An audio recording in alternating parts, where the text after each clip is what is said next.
बिस्मिल्लाहिर्रहमानिर्रहीम। अस्सलामु अलैकुम डियर स्टूडेंट्स। आज हम मैथमेटिक्स 10th क्लास जो आर्ट्स ग्रुप है उसकी एक्सरसाइज नंबर 10.1 का जो पहला सवाल है उसको समझेंगे।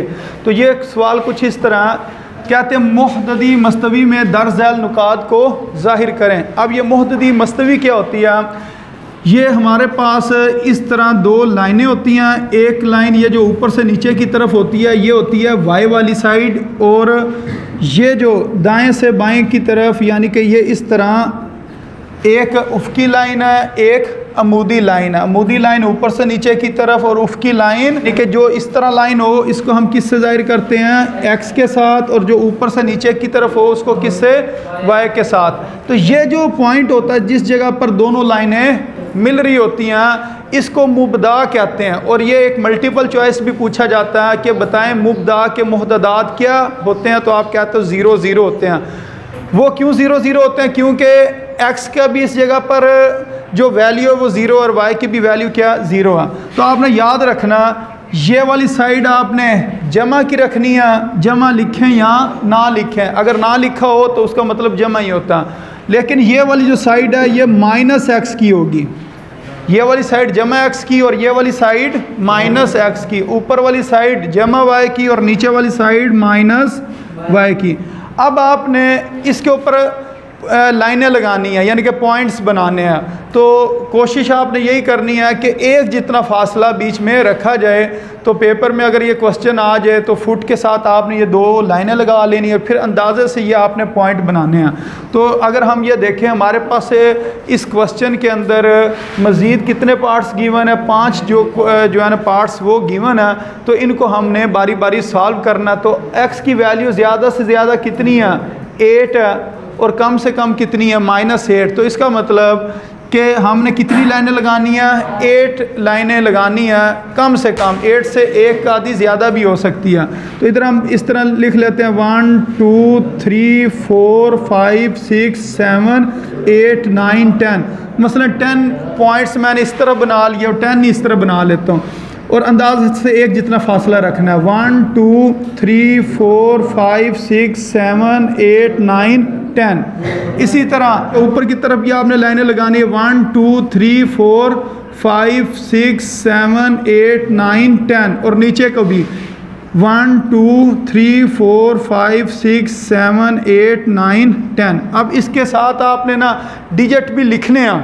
मसलन इस जगह पर आप लिखोगे 1 2 3 4 5 6 7 8 और फिर 9 और 10। अब ये वाली साइड नेगेटिव की है, इसके साथ आपको माइनस भी लिखना पड़ेगा। मसलन ये है -1 -2 -3 -4 -5 -6 -7 -8 -9 और -10। अब ऊपर वाली साइड किसकी है? प्लस की है। तो इसके साथ खाली माइनस लिखने की ज़रूरत नहीं है, सिर्फ आपने 1 2 3 4 5 6 7 8 9 और 10। अब नीचे वाली साइड क्योंकि माइनस की थी इस वजह से इधर लिखना पड़ेगा -1 -2 -3 -4 -5 -6 -7 -8 -9 और -10। अच्छा, अब जब पेपर में क्वेश्चन आएगा ना इस तरह 5 नहीं आएंगे, इनमें से सिर्फ एक क्वेश्चन आएगा। इन 5 सवालों में से सिर्फ और सिर्फ एक क्वेश्चन आएगा, कोई भी एक आ सकता। अब इसके अंदर जो सबसे अहम चीज़ है जो याद रखने वाली है वो ये है, अगर एक रकम 0 हो जाए, अगर एक रकम 0 हो जाए तो फिर ये जो लाइनें होती हैं ना, ये जो मैंने लाइनें लगाई हैं इसके ऊपर पॉइंट बनता। अगर ये वाला सवाल देखें इसके अंदर एक रकम 0 और एक रकम 4 है, और एक ये सवाल है इसमें एक रकम 1 और एक रकम 0 है।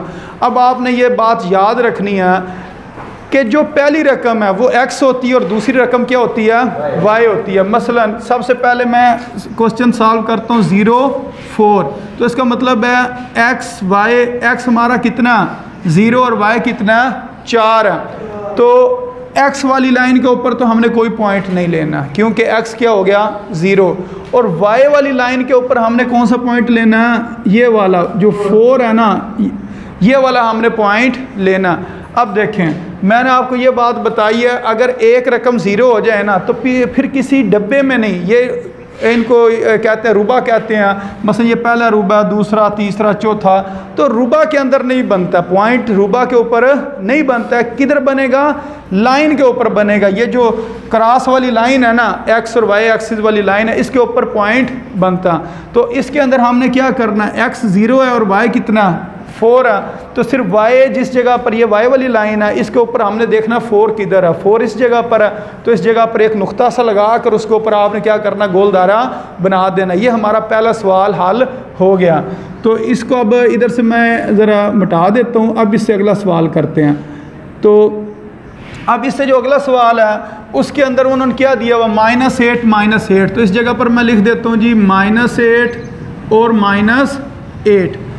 अब आपने देखना -8 x की वैल्यू कितनी है, -8। अब ये x वाली लाइन के ऊपर -8 किधर लिखा हुआ है, ये वाली जगह पर लिखा हुआ है -8।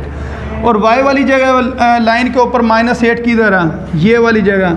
तो यहाँ से आपने यूँ लाइन इधर को ले आनी है और ये वाला पॉइंट इधर को ले आना है। ये जिस जगह पर मिल रहे होंगे ये वाला पॉइंट होगा -8 और -8।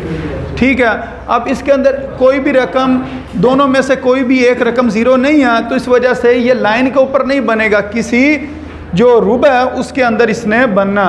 तो वो किस तरह आपने देखना कि -8 और इधर से -8 जिस जगह पर मिल रहे होंगे उस जगह पर आपने ये पॉइंट बना लेना। अच्छा, उसके बाद एक और क्वेश्चन सॉल्व करते हैं। वो लिखा हुआ है 7 और -5, 7 और -5।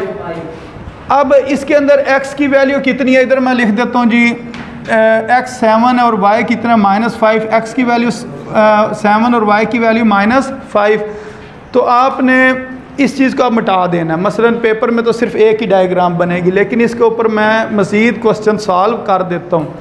आपने समझना ये इस जगह पर नहीं बना हुआ। अच्छा, अब x की वैल्यू 7 है, ये x वाली लाइन है, ये 7 पॉइंट आ गया। और y की वैल्यू कितनी है, -5। तो ये y के ऊपर -5 ये लिखा हुआ है, तो इसका मतलब ये पॉइंट इधर को आएगा और ये वाला पॉइंट ऊपर से नीचे को। तो ये इस पॉइंट के ऊपर आपस में दोनों लाइनें मिल रही हैं, तो ये वाला पॉइंट होगा x कितना है इस जगह पर 7 और y कितना -5। तो ये वाला आपने इस तरह ना ये पॉइंट इसके ऊपर लिख देना। इससे अगला सवाल देखते हैं। इससे अगले सवाल में क्या लिखा हुआ है, 8 -3। तो इसका मतलब है x की वैल्यू 8 और y की वैल्यू -3। आप x वाली लाइन के ऊपर देखें 8 किधर है, 8 इस जगह पर है। और y वाली के ऊपर हमने देखना -3, तो -3 किधर है, ये वाला पॉइंट है। तो इसका मतलब ये वाला पॉइंट इधर आ जाएगा और ये इधर आ जाएगा। ये जो पॉइंट होगा ये पॉइंट किसके बराबर होगा, 8 -3 के बराबर होगा। अच्छा, उसके बाद इससे जो नेक्स्ट क्वेश्चन है उसको हम सॉल्व करते हैं। वो क्या लिखा हुआ, 1 और 0। इसका मतलब x की वैल्यू 1 है और y की वैल्यू 0। अब ये जो पॉइंट होगा ये किसी रुबा के अंदर नहीं बनेगा, और बनेगा किधर, लाइन के ऊपर बनेगा। अब हमने देखना x की वैल्यू 1 किधर है, ये वाला पॉइंट है, x की वैल्यू 1 ये है, और y के ऊपर है तो हमने बनाना ही नहीं है क्योंकि y इसका 0 है। तो ये जो पॉइंट होगा ना इसको हम कहेंगे 1 0। तो इस तरीके से ये क्वेश्चन आपने सॉल्व करने हैं। तो इन 5 सवालों में से एक सवाल आपका पेपर में आ जाएगा। इस तरीके से ये क्वेश्चन सॉल्व होना था, और उम्मीद है स्टूडेंट्स आपको इन क्वेश्चन की समझ आ गई होगी कि किस तरह सॉल्व करना था।